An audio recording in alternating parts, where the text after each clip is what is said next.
You don't deserve those kids. My sister Vanessa screamed those words at me in front of my 7-year-old daughter, and 3 days later, 2 Child Protective Services officers were standing on my doorstep.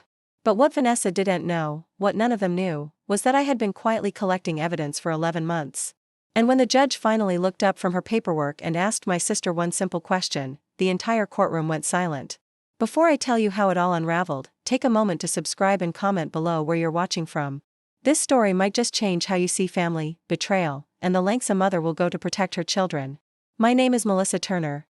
I'm 34 years old, and I live in a small town outside of Nashville, Tennessee, with my 2 children, Emma, who just turned 8, and Lucas, who's 5. For the past 3 years, I've been raising them alone in a 2-bedroom apartment that smells like lavender and pancake batter on Sunday mornings. It's not much, but it's ours. Every crayon drawing on the refrigerator, every scuffed corner of the hallway where Lucas rides his tricycle, it's all filled with love. My husband Derek left us when Lucas was only 2. He said he wasn't ready for the responsibility. That's what he told me as he packed his bags and moved to California with a woman he met online. He sends a check once every few months, when he remembers. Most of the time, I don't count on it. I work 2 jobs, mornings at the elementary school as a teacher's aide, and evenings at a small bakery downtown. My hands are always tired, my feet always ache, but every night when I tuck my kids into bed, I know it's worth it.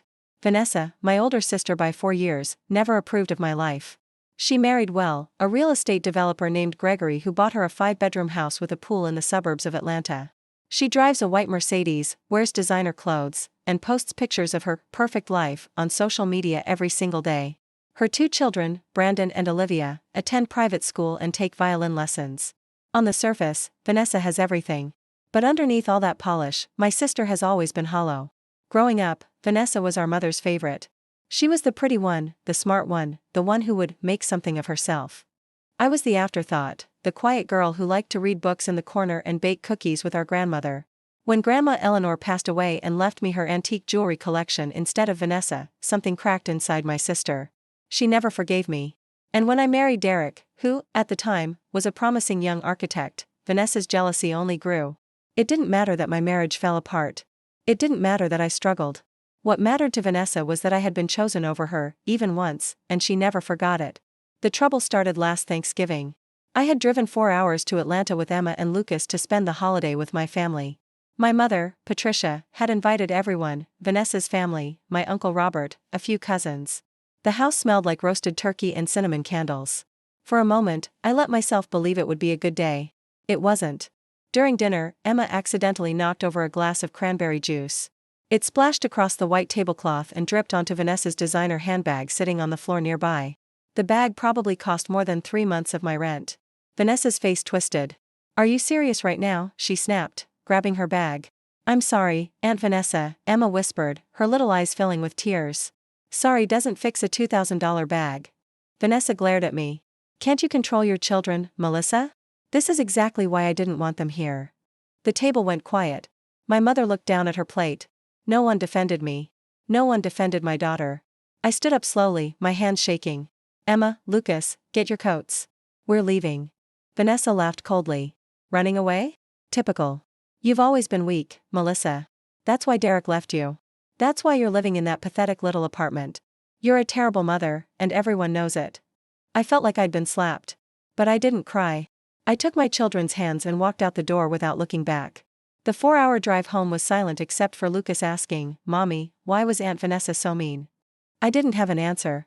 3 days later, I received a call from Child Protective Services. A woman named Mrs. Patterson informed me that an anonymous complaint had been filed against me.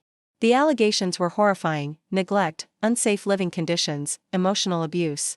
I was told that an investigation would be opened and that caseworkers would be visiting my home within the week. My blood ran cold. I knew immediately who had made that call. Vanessa.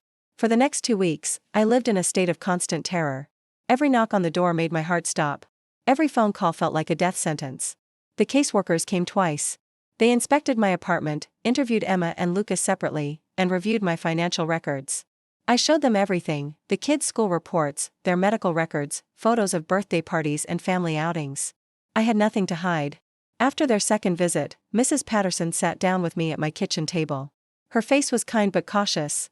"Mrs. Turner, I want to be honest with you," she said. "The allegations don't match what we're seeing here. Your children are healthy, happy, and clearly loved. However, because of the nature of the complaint, we're required to complete a full investigation. It could take several months. Months? I whispered. She nodded. I'm sorry. But I promise you, we're just doing our jobs. If everything checks out, and so far, it has, this will all be dismissed. Those months were the hardest of my life. I couldn't sleep. I lost weight.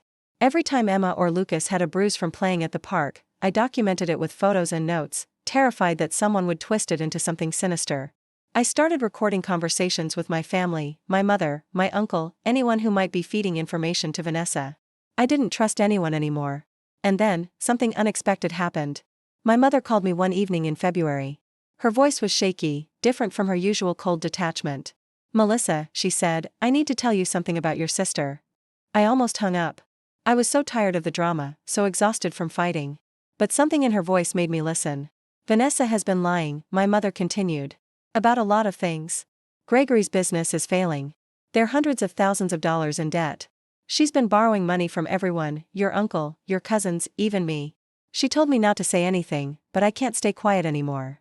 I gripped the phone tighter. Why are you telling me this now? There was a long pause. Because last week, Vanessa asked me to testify against you. She wants me to tell the court that I've seen you hit your children. My mother's voice cracked. Melissa, I've never seen you lay a hand on those kids. Never. And I can't do that. I won't. For the first time in years, I heard my mother cry. She's jealous of you, she continued. She always has been. You got grandma's jewelry. You married the man she wanted. And now, even though your life is hard, your children love you in a way hers never will. Vanessa can't stand it. I didn't know what to say. Years of resentment, years of feeling invisible, all crumbled in that moment. My mother wasn't perfect. She had failed me in so many ways. But this was her finally choosing me. Thank you, I whispered. Thank you for telling me. A week later, I received a court summons. Vanessa had escalated things. She was now seeking emergency custody of my children, claiming that I was unfit and that she and Gregory could provide a stable, loving home. The hearing was scheduled for March 15th. I hired a lawyer, a woman named Diana Cortez who had been recommended by a friend at the bakery. She was fierce, no nonsense, and refused to let me pay full price after hearing my story. Melissa, I've seen cases like this before, Diana told me during our first meeting. Wealthy family members trying to weaponize the system against struggling single mothers. It happens more than people realize. But here's the good news, the truth is on your side. We just need to prove it. For the next month, we built our case. Diana subpoenaed financial records showing Vanessa's debt, over $400,000 owed to various creditors. She obtained statements from Emma's teachers praising my involvement in her education.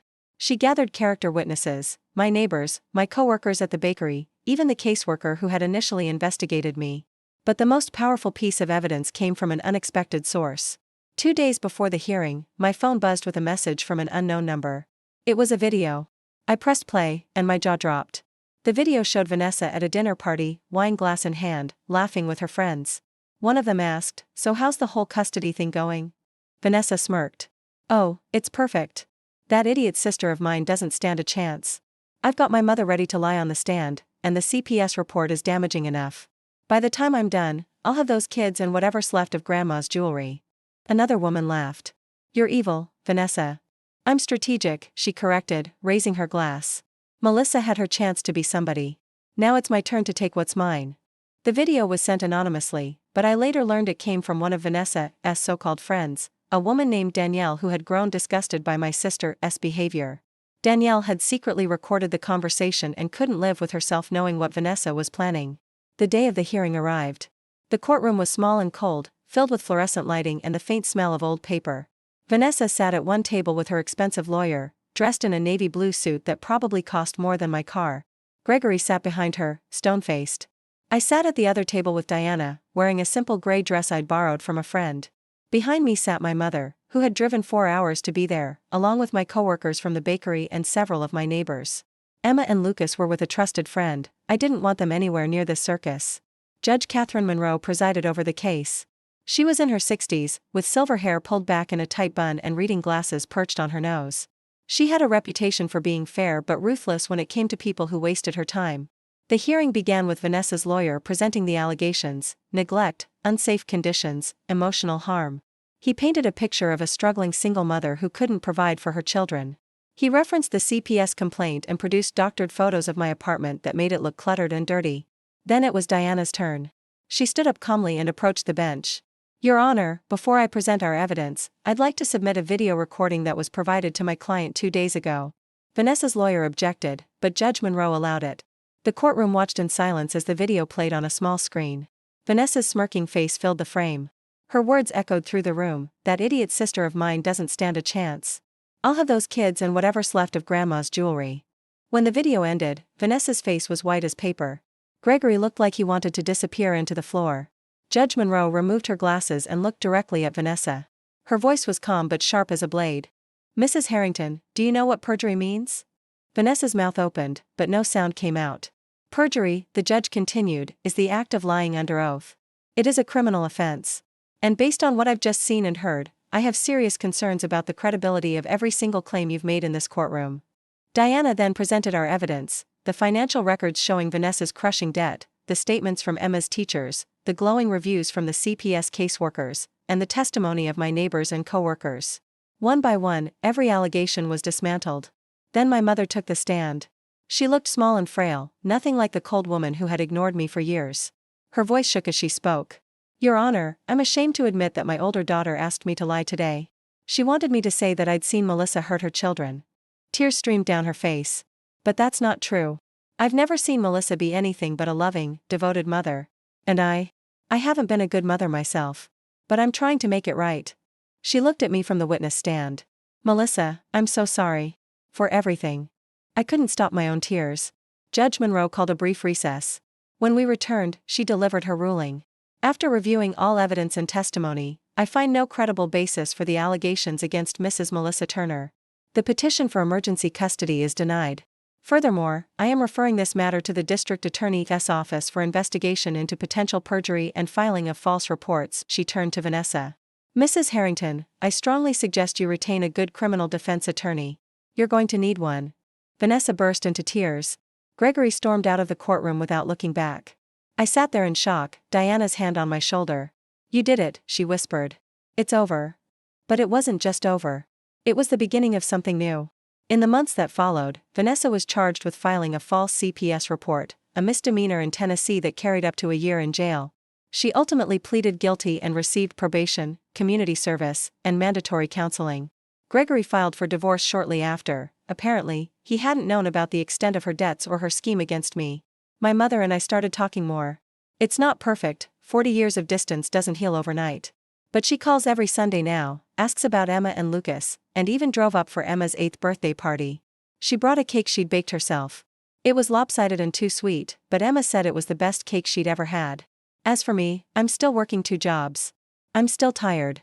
But I wake up every morning knowing that my children are safe, loved, and exactly where they belong, with me. Last month, I received a letter in the mail. It was from Danielle, the woman who sent me the video. She apologized for not speaking up sooner and said she hoped I could forgive her for being part of Vanessa's circle for so long. I wrote her back and thanked her. Without her courage, I might have lost everything. Sometimes, the people who save us aren't the ones we expect. Sometimes, betrayal comes from blood and rescue comes from strangers. And sometimes, the strongest thing a mother can do is refuse to break. I shared my story online a few weeks ago. The response was overwhelming. Thousands of mothers reached out to say they'd been through something similar, family members trying to take their children out of jealousy, spite, or greed. The system doesn't always protect us, but together, we protect each other. If you're watching this and you're in a situation like mine, please know, you are not alone. Document everything. Save every message. Trust your instincts. And never, ever let anyone make you believe you're less than the incredible mother you are. Last night, I tucked Emma and Lucas into bed. Emma looked up at me with her big brown eyes and said, "Mommy, I'm glad you're my mom." Lucas nodded sleepily. "Me too. You're the best mom in the whole world." I kissed their foreheads and whispered, "And you're the best things that ever happened to me." As I turned off the light and closed the door, I stood in the hallway for a moment, listening to their soft breathing. The apartment was quiet except for the hum of the refrigerator and the distant sound of traffic outside. I thought about everything I'd been through, the humiliation, the fear, the sleepless nights. I thought about Vanessa's cruel words, "You're a terrible mother." And for the first time, I smiled. Because the judge hadn't just asked my sister one question. She had shown everyone, what happens when lies meet truth. Vanessa wanted to take my children. Instead, she lost everything. And I? I gain something far more precious than jewelry or money or status. I gain the knowledge that I am enough. That my love is enough. That no matter what anyone says or does, my children know who their mother is. And that's something no one can ever take away. If you enjoyed my story, don't forget to subscribe to this channel for more true stories like this one. And comment below where you rewatching from. I'd love to know how far this message of hope can reach. Remember, when life tries to break you, stand tall. When family betrays you, build your own. And when someone calls you a terrible mother, let your children be the proof that silences every lie. This is Melissa Turner. And this is my truth.